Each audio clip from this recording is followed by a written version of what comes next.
आमदार आणि महाराष्ट्र राज्य मार्ग परिवहन महामंडळाचे अध्यक्ष भरत गोगावले यांच्या अथक प्रयत्नानंतर माणगाव एसटी बस स्थानकाच्या नूतनीकरणासाठी तब्बल 1.5 कोटी रुपये मंजूर झाले आहे।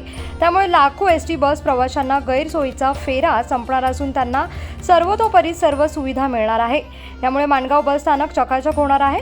तर या नूतनीकरणासाठी मंडळाने 1,44,37,303 रुपये मंजूर केले आहे। या कामामध्ये गटारे, प्लास्टर, छप्पर, पिण्याच्या पाण्याची व्यवस्था, लाईट, फर्निचर, आसन व्यवस्था आणि विविध कक्ष या सर्व प्रकारच्या सुविधा विकसित करण्यात येणार आहे।